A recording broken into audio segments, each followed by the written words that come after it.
Okay, this meeting's recording. So we're going to start Faith and Calm. Oh yeah, we're definitely need to start. Number 59. I don't remember what my wife titled it, but basically what I'm going to talk, she's going to tell a story that covers it's about me. I guess I'll do the intellectual thing this time. And what I'm going to do is talk a little bit. We're talking about faith and calm, and and the question is, how do you discover your faith? Faith is this is something you have to work at. So we're learning in the Tanya, which is the book of Chassidus by the Alter Rebbe, the founder of the Chabad movement. And in the second section, he deals exactly with the subject about faith and the subject of faith and what it means about faith. And he starts out with, an explanation of what does it mean to know about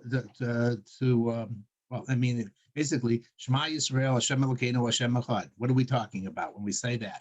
What do we mean that we say, listen, O Israel, Hashem is our God, Hashem is one? We have to announce this 3 times a day, and we have to make a big proclamation about it, and because God is one, he's not 2, he's not 3. You remember the joke? Oh, I can tell a story. I remember a story. I can tell a story. Okay, so the story goes as follows. Once there was this evil priest who wanted to wipe out all the Jews and so forth, and but he decided he was going to make a debate first to prove that Christianity was better than Judaism.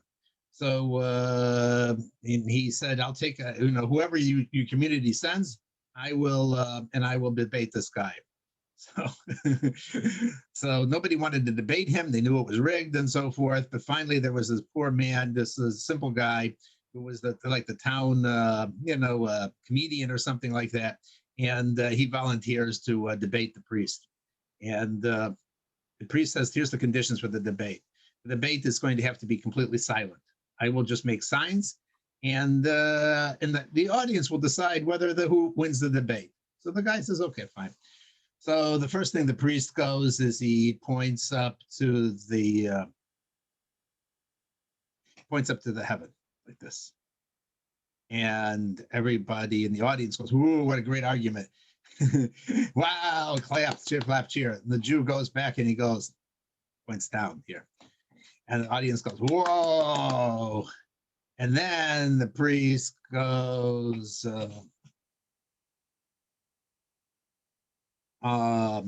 Points 3 fingers, picks up 3 fingers. And the Jew goes, and he says, "Wow, what a great argument." The next one, the Jew goes like this, 1 finger. Okay. And then, so then they go to the third round. And the priest goes over and picks up an apple and takes a bite out of it. And the Jew goes over and takes a banana and he eats that. And the priest says, "I give up. You won." And he walks off the stage. And everybody's wondering, what was the debate? What was it about? I don't know. What was going on? I don't know. I don't understand. So first they go to the priest and they ask him, "What was the debate about?" He says, "First, I made a message. I said, God is in heaven. And he beat me. He said, God is also down here below. And the next one, I said, God is 3. And he says, yes, but he's 1 also." And they said, "Whoa, he's got it down cold." And then I tried to bring up the original sin with the apple, which of course we don't believe in, but he eats the apple, and he says, "Yes, but man comes from the monkeys, the banana message," and so forth like that. And he says, "I gave up at that point, and so forth." So they asked the Jew, he said, "What did you think the debate was about?" The Jew said,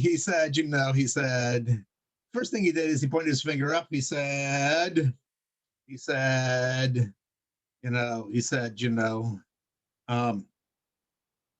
going to wipe you off the face of the earth and send you to the heavens." I said, "We're staying right here." The next thing he says, "You got 3 weeks to clear out of the town." He says, I'm taking an entire year, 1 year."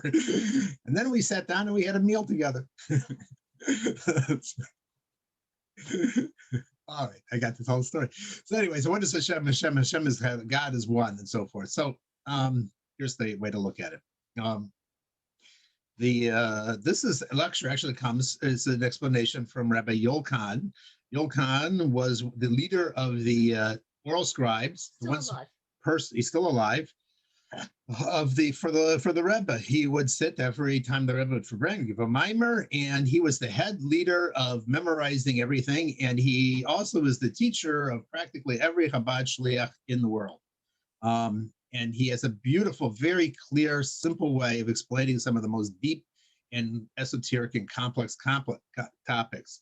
So I was reading over his explanation of Shari Yuchad Amuna, and he has a beautiful explanation.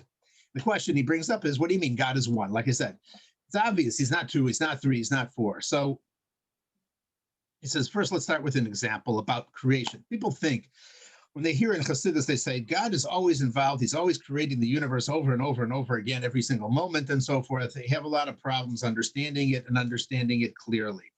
So here's an explanation. He says, that's because we make a mistake. We think that when you make something, it's like when a potter, he sits down, he takes a clump of clay, he puts it down on the table, he works on it, he builds out a nice little vase, and then when he leaves, the vase continues to exist, and he goes on his way. That's when you created it, and then it will continue to exist. I built it, I put it together, and it continues to exist. Yeah, that's one form, but let's look at it, compare it with another activity of creation, so to say. So if you were sitting a second floor window, and all of a sudden you saw a rock fly up, going upwards past the window up to heaven, what would you think? Would you think, that's funny? There's a rock. Most rocks, when they fall, they fall down. You don't see them many. Oftentimes, a rock that flies. I guess it's a different kind of rock. Are there such things as flying rocks? May just happen to be a strange rock, UFO. It goes by. And then the other thing is with the rock is that eventually, when the person threw it, it goes up for a while, but after a while, it starts falling down. The power of pushing it up starts diminishing. So the rock eventually falls down. So compare the two cases, he says. Put the two together. I don't understand. So when a person makes a vessel, it stays forever. Maybe when a person throws something, it should continue to fly. You gave it the ability to fly, and it should continue to fly. Why doesn't it just keep flying and flying and flying up? Somebody did something. He changed it. He made it from a rock on the ground to flying up, just like the potter who makes a clay and turns it into a bowl. It should continue. And the other way too. When a person makes a vessel, it should fall apart when the person disappears because there's no force pushing it, creating it. So this is what Chassidus explains. He says the concept is that there are two kinds of what we call creation. One of them is revealing what's already there, yesh, creating something from something. And the other is a different kind of creation of completely new, yesh mi'ayin, a new idea. Or another way to say it is one is revealing what's already there, and the other one is making something completely new. So what does it mean? What I mean when I say it's revealing something that's already there. So when I take a pinch of clay and I form it into a pot, a vase, am I making something new? No. I'm taking something that was already there. The clay was there. It already had the ability, a potential to perform any kind of shape. And I just I revealed from a concealed state to a revealed state that actually this was always capable of being a vase. It always could take that shape. And I just reformed it. I didn't really make anything new. I didn't make, we thought he's made something, but really he's just saying, I just took from one shape to another, but it always was going to be that way. It always could have been that way. And it always was. I didn't make the clay itself. I made it into a shape that was already potentially there. When a person throws a rock, do we say that he's just revealing the ability that it had already, that this rock was just capable of always flying? No, the rocks don't fly. Rocks naturally, when the force goes away, falls back down again. So here, you're doing something different, new. You're putting a new property on the rock. You're making it fly up. That's the difference between these two kinds of creation. Real creation is when you create something that wasn't there before. It's not just revealing, taking something that already existed and doing something new. So that will help us understand this idea of the creation of the universe. Human beings, we tend to think that God created the universe as he took something and he changed it into something else, and there was the universe. He took some matter. No, there was nothing there. There was nothing there to begin with. So this time, obviously, that's creating something from nothing. That's creation of something completely new. It was nothingness. And nothingness doesn't automatically, magically start becoming a somethingness, a universe. It just doesn't happen unless somebody, in this case, God, puts a force into the universe and causes it to exist. And if that force ever stops, then you know what will happen to it? It will go back to being a nothingness. That is why, paradoxically, we don't look at it this way, but it's true. It says, what would God have to do to destroy the universe? And the answer is, he wouldn't have to bring a fire, he'd have to bring Armageddon. He wouldn't have to do anything. We just have to say, I'm going to stop making it. So as soon as you stop making it, as soon as you stop doing anything, it's not there anymore. It disappears. It just doesn't, it's just not, it does nothing. So that's what we're talking about when we talk about the nature of the universe. Now, we don't normally see things this way because we're human beings, and it's very hard for us to think this way. It's a lot of mind-bending idea, but now we understand, at least logically, it's got to be that way. This helps us understand two very big concepts in Judaism. We say all the time, we say that there's ein od milvado, there's nothing other than God. Ein od milvado, there's nothing other than God. What do you mean there's nothing other than God? The answer is there's nothing other than God. If something had its existence independent of God, then you could say something other than God. But if God is constantly calling into existence, then the only thing that's really there is the force of God causing it to be into existence. There really isn't anything else. We say, Mavado, there's nothing other than God. There is nothing other than God. It's not like God is one and there's not a two. It means that God is one means he's the totality of everything.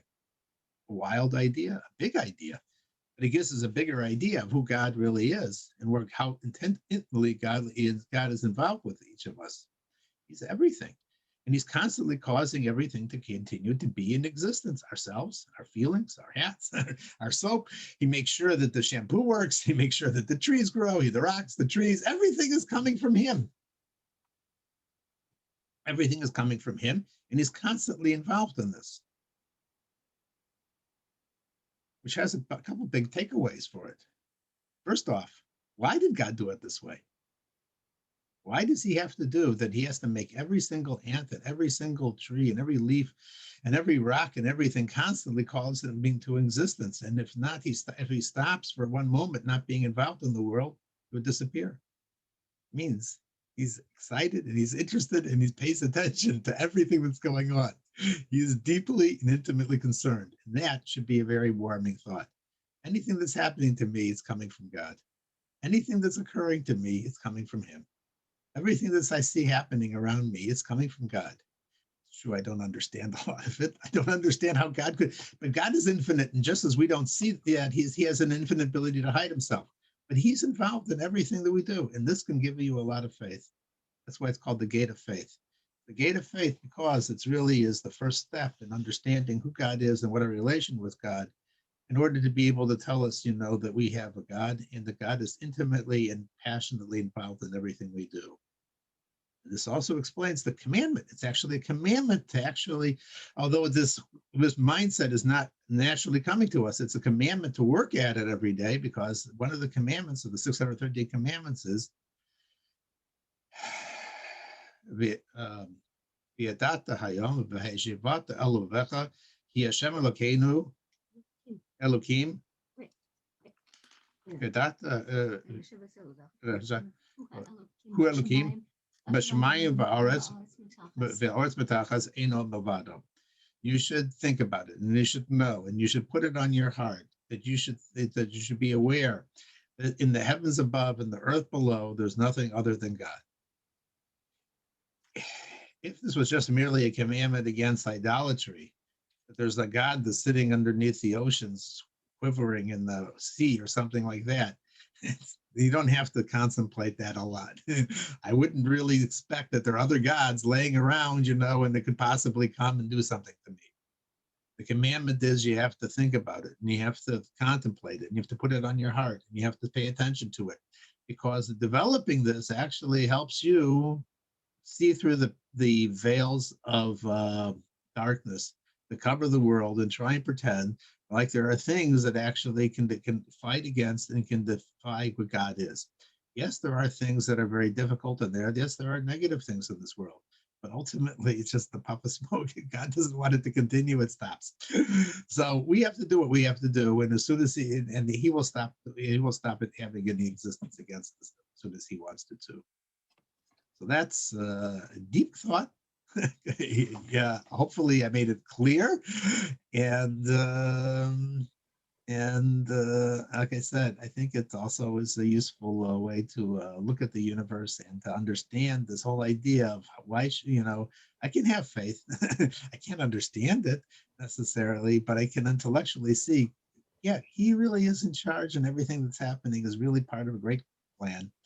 And it looks pretty nice out there. This weather, so it's a nice day, and enjoy. And I'm going to hand the camera over to my wife, and she's going to look even nicer on the camera than I do. Thank you, Yeah. and Yasher No, it'll just make the light. See what it does to the picture. So it makes it very... I won't be able to read anything. Oh, okay. All right. So it's a special low light camera. Okay, I am recording. Yes. Okay. Okay. Okay. Yeah, I am a different color right now. Welcome back, everybody. After 2 weeks, it's a pleasure to see you. We lost somebody. That person, I don't know if they know that there's another part to the class. Okay. Anyway, hi, sorry. Hi, Molly. Hi, Elle. Hi. Hi. And hi to whoever else is listening or going to listen.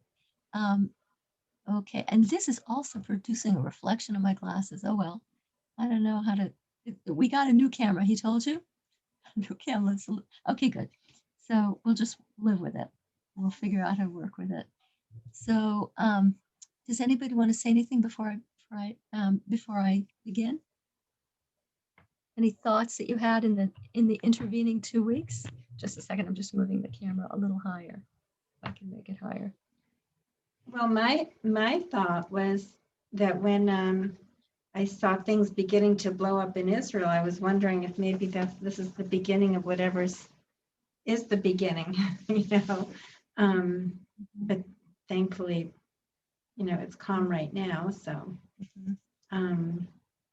but since we've been doing this class and talking about Moshiach, it makes you wonder when things like that go on. Yeah. Did you think of it with any particular significance in that regard? Yeah. I think that the world has been shaking radically for first of all, very radically for a couple of years, and it just doesn't stop. They're continuing. I have to get it. Maybe I'll get it for next week. But it says that right before everything is done and said with Mashiach, it's going to be very, very, very rocky, and it seems like it describes our times perfectly. And there's things to rock you no matter what side of the equation you're on. Everybody's a nervous wreck as far as I can tell. That's what I think. So and Hashem has provided a lot of Hashem has provided a lot of material for us to deal with. So anyway, anybody else want to say anything? Okay. So so the topic that I'm going to address tonight is tranquility, a secret that fell from heaven for us. And I'd like to tell you about that secret and how it fell from heaven. But first, I'm going to say what I usually say to begin, which is that there are 4 things that I like to remember at each session. Number 1, that we are living in a very exciting time, and nobody can, I don't think anybody would disagree that this is just a earth-shattering time from month to month. And if you think that all these things are out of control, then it's a terrifying time. But if you think that there is a force that It's so okay, 1 second. If you think that there's a force, if you know that Hashem is behind all these things, disturbing and whatever else is happening, then it's exciting because there is a power in control and there is a reason behind everything that's happening. So the second thing is that we can achieve tremendous things right now. It's, I don't know if anybody was ever on deadline for anything, but you know that when you're on deadline, when you're very near the end, you can achieve so much more than in days and days and days of before the deadline. I remember I was on deadline to write a grant at one point, and I think I had 4 essays left in 11 minutes. I mean, the cutoff was like 4 p.m. And I just, whoa. And, we got the grant. It turned out well. And it's just, there's something that you can achieve when you're actually on deadline. And we are on deadline. I think things are getting hotter and hotter. So, and the third thing is that we have help and we have direction. We have the Torah, we have the mitzvahs, which are our power tools, and we have great leaders like Moses in his time, like the Rebbe, Lubavitcher Rebbe. And the fourth thing is that tonight we are contributing to the good. We are contributing to a happy conclusion for all the things that we're going through. So tonight's topic is the secret of tranquility, a secret that fell from heaven. And I'm going to tell you that 2 years ago, almost to the day, Haskell Shimon and I came back from a trip. We had been visiting a lot of friends, and it was a magnificent trip.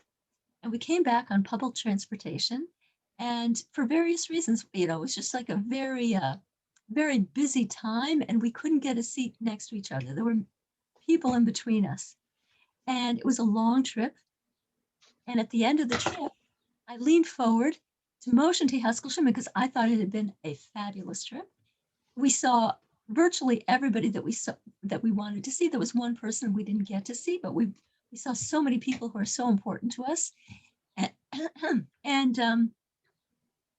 I leaned forward in my chair to get Haskell Shimon's eye, and I stuck my I stuck my thumb up like this to say, yeah, good trip. We had a good trip. It really was a success. And Haskell Shimon leans forward and he whispers to me, we have to go back. I'll explain later. So when we got together, when we were off the transportation and we got together, he explained to me that he woke up. It had been a long enough trip that we slept on the trip, and we woke up. And when he woke up, he was sobbing. I told you there's one person we were not able to see on the trip, and this person had lost their spouse a few years earlier, and as Haskell Shimon was waking up from sleep, this spouse in heaven communicated to Haskell Shimon and said, my spouse is not tranquil. I cannot be tranquil in heaven unless my spouse is tranquil on earth. I'm not tranquil because my spouse is not tranquil. Now, Haskell Shimon, why did this heavenly being, this soul in heaven, appear to Haskell Shimon? Haskell Shimon had a strong soul connection with this person because he said this person's, he said Kaddish for this person for the entire year after this person passed away. So now the report from heaven completely contradicted what we heard on earth, because we heard from mutual friends that we knew that the person was not doing well right after the spouse passed away. But on this trip, we heard very good reports about this person that we didn't get to see. And we heard that this person was doing really well. So the report from heaven was in complete contradiction to the facts on the ground that we heard. And but Haskell Shimon was so moved by the urgency of this communication. And he said, we have to go back. We have to talk to this person. We have to tell them you're not tranquil, so X can't be tranquil. And I thought it over, and I was thinking, oh, how are we going to tell this message to this person? Let's say it's true. Let's say it's a communication from heaven, and this person is not tranquil, contrary to the reports we're getting on the ground. Let's say it's true. What if you told the person, your spouse in heaven is totally not tranquil because you're not tranquil? Get your act together. What's it going to do to a not tranquil person? It's going to make them a basket case. It's going to make them much worse. Because if you're not tranquil, most people who are not tranquil are twisting themselves into a pretzel trying to be tranquil. Everybody wants to be tranquil. And, either they're shopping till they drop, or they're, God forbid, drinking, or they're going to some, yoga class or whatever. They're doing whatever they can. People do whatever they can to be tranquil. So just telling the person you're not tranquil and this is causing a problem is going to create more lack of tranquility. And not only that, on top of the lack of tranquility, it's going to create tremendous guilt. And I thought, it could be a message from heaven, but I'm not going within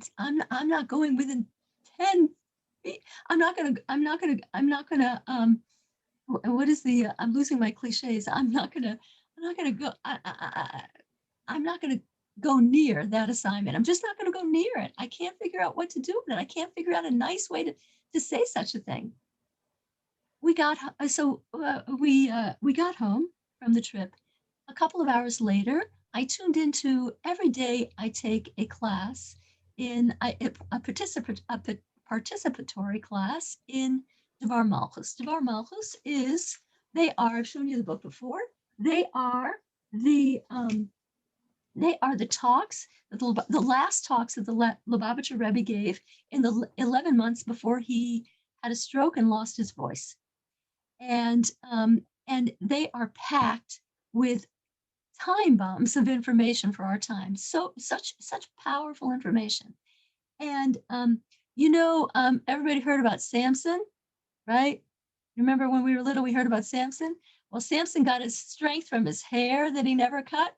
I get my strength from Devar Malchus. This is what makes me the person I am. So I love it. And anyway, so I sat down eagerly for my class, open up the Sefer, open up the book. It was right before the holiday of Shavuos. In other words, right at this time, about a week ago, 2 years ago. And I open up the Sikha, the talk of Bamidbar. And what is the talk all about? How to be tranquil. It is an entire long talk on how the only way a person can achieve tranquility.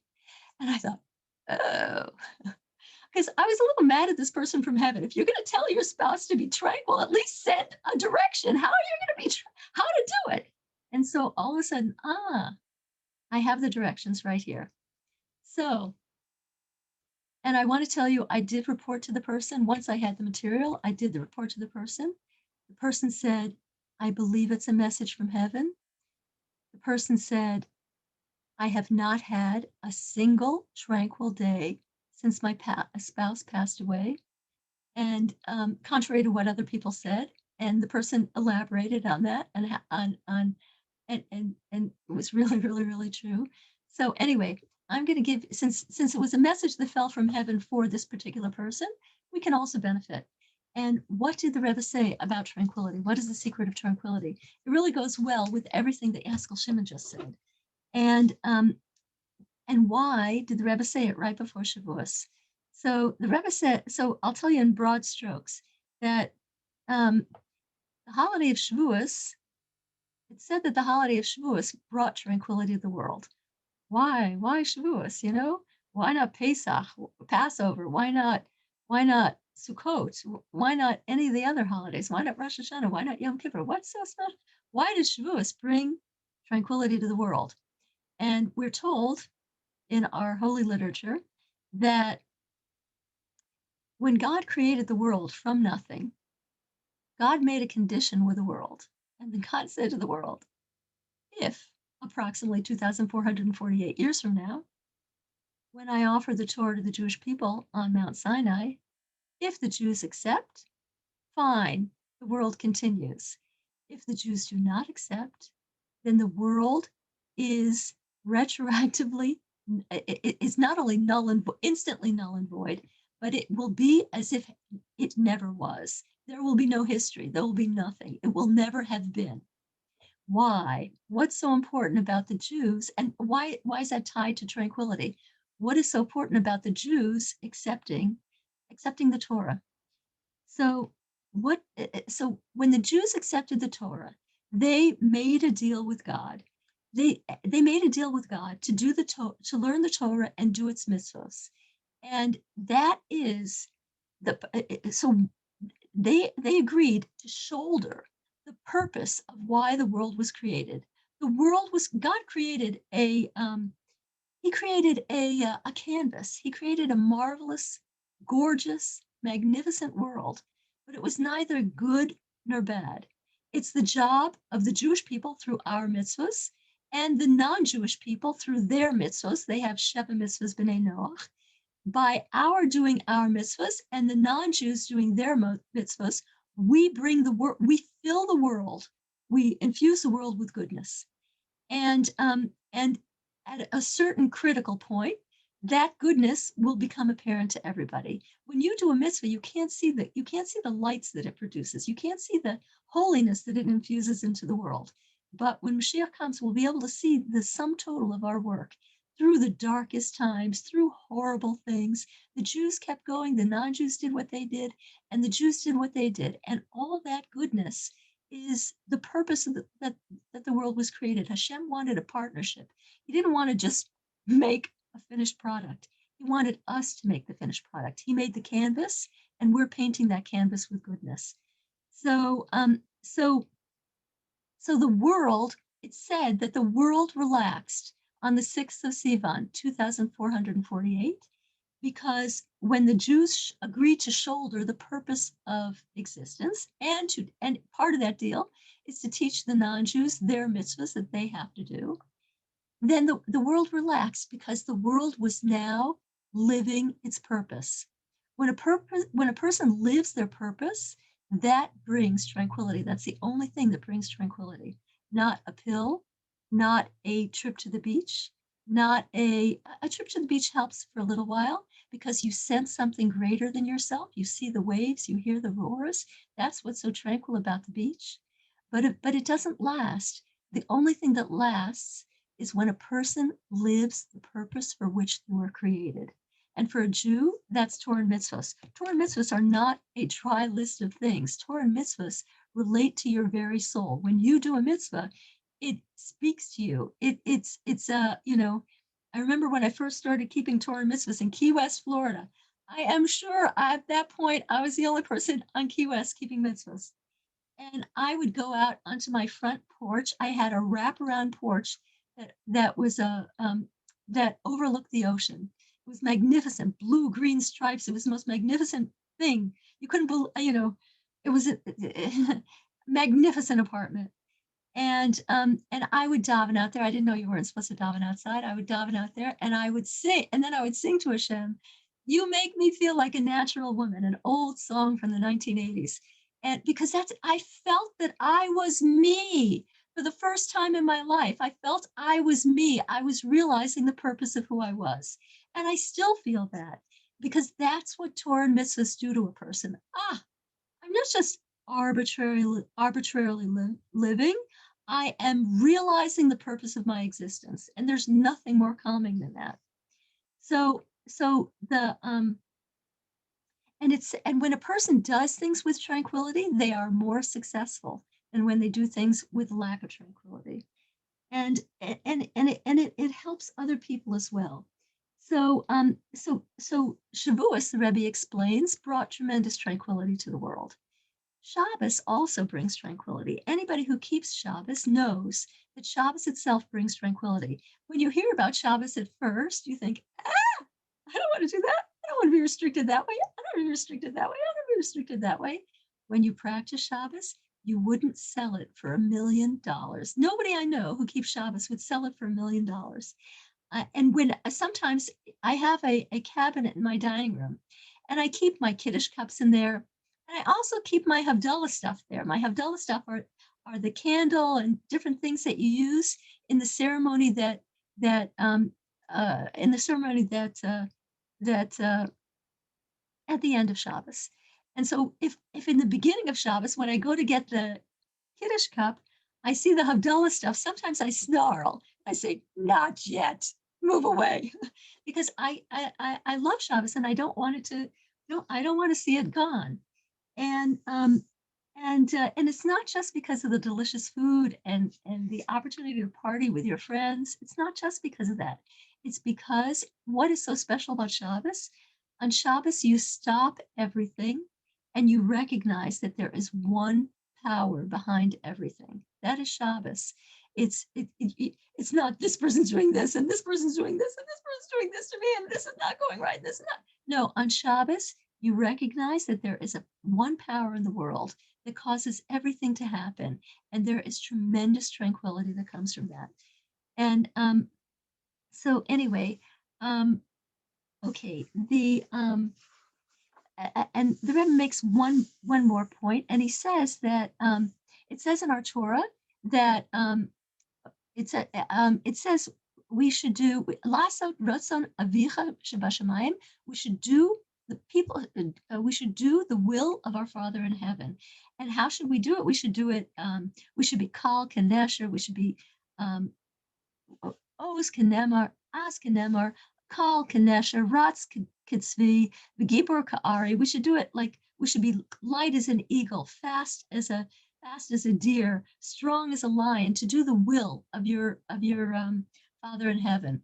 So the Rebbe asks a simple question: why doesn't it just say to do the mitzvahs? You should be fast. You should be strong. You should be, um, you know, uh, uh, nimble to do the mitzvahs. Isn't the will of God in heaven the mitzvahs? So the Rebbe points out that the simpler way to do it is to say you should do all these things. You should be fast like that to do the will of your Creator, because every mitzvah, the mitzvahs are wildly different, but they're united by one thing: they are the will of God. And so, since they all stem from one point, from the will of God, then I don't know if you know this, but if you're busy doing one mitzvah, you are exempt from doing another mitzvah because you're already busy with God's will. So if you're at a funeral, you're exempt from going to a wedding at the same minute. If you're even if you were invited, if you're consoling somebody, you're exempt from learning Torah at that second. You're ready because although they're all different and they all have different flavors and characters, they're all the will of God. And so when we realize that from moment to moment, my only job in the world is to think, what does God want from me right this second? And then you go do it, it's an incredible thing. I've said this before when my parents, when I was going through infertility and my parents were having a medical crises, multiple medical crises, and I was flying back and forth. One year, I spent two solid, not solid months. I made so many trips. I spent a total of 2 months in Delaware, and each time I flew directly. I flew in and I went straight to the emergency room. Maybe I think I went to Wilmington Hospital emergency room easily 25 times, and they were hair-raising crises, just hair-raising things I never thought I'd see in my life, that I never thought I'd go through in my life. And and and uh, and during that time, I during that time, I had to find something to calm me, and I found one sentence, and it is the most powerful I made it up, and it's the most powerful sentence that I've ever come across to stabilize and bring tranquility. And it is, what is my mitzvah right now? What am I supposed to be doing right now? If you focus on how am I supposed to be fulfilling the will of my Creator, what am I supposed to be doing? It is the most calming thing in the world. It's better than anything else. It's better than anything else because you're realizing your purpose. And when a person realizes their purpose, they are calm. So, I think it was Manus Friedman. I heard one time, Rabbi Manus Friedman, brilliant man. He once said, and I think he's absolutely right, people try and boost the self-esteem of their children or their grandchildren by telling them how wonderful they are, how cute they are, how successful they are, how everything. That may make a person temporarily happy, but it doesn't bring calm. It doesn't bring anything. It makes a person temporarily happy. If you were to tell a child or tell any human being what their purpose is, what they're supposed to be, how they're supposed to be living at that moment, and they do it, that will bring tranquility. A person needs to know, what is my job? What am I doing here? What is my purpose? That's the only thing that brings a person tranquility. So, anyway, and also by telling non-Jews what their job is. It's you wouldn't believe the reactions that people get. There are little. Do I have one? There are. I should have it right here. I'm sure I have one here. Is this it? Yeah, maybe this is it. See, this one is in Chinese.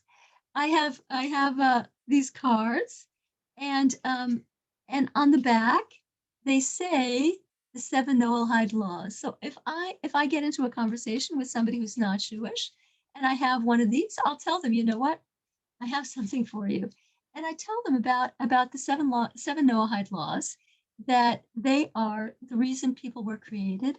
And even though, and I usually preface it by saying, because you're a good person, you probably do them already, but even just knowing what the commandments are, what commandments you were given by God, it opens a channel of blessing for you. And people are so incredibly receptive. I think you might remember the story of a friend of mine who, there was a very large person in the subway in New York, in Crown Heights, and he was tormenting two young yeshiva students. He was tormenting them. He was teasing them. He was calling them names, and everybody was waiting in line to buy tickets, and everybody was frozen because they were scared. Everybody was scared. Nobody would talk to this giant with the rippling muscles who was torturing these two yeshiva students. Nobody would, and the yeshiva students were afraid to run away. Everybody was frozen in fear. A friend of mine, my height, a few years younger than me, went up to the huge bully and said, "What are you doing? You probably don't even know the purpose of why you were created. You didn't even know about the seven Noahide laws. You don't know that. Do you realize there are seven laws, and they're the reason you were created? And here they are. You're supposed to believe in God. You're supposed to." And she fired at him. Thank God she knows him by heart. She fired at him the seven mitzvahs b'nei Noach. He scampered off, this giant who was torturing these two guys. He scampered off, and he ran back and forth through the subway station saying, I love the Jews. I love the Jews. I love the Jews. I love the Jews. I love the Jews. And people get just the most remarkable reaction, because when a person knows their job, you have given them something precious. So anyway, I'm going to end, because I think we're going to start giving shorter classes. I think that's one of the things Eskilshim and I are aiming on doing. And next week, I'm going to tell you, tune in if you want to know things you can do to bring security, not emotional security, but physical security to your children or your grandchildren. Amazing things you can do to enhance your children's security. So anyway, and I'm going to end there. And let's see, we'll stop the recording. That's an important topic. That's That's an good. incredibly important topic. Yeah. Stop this.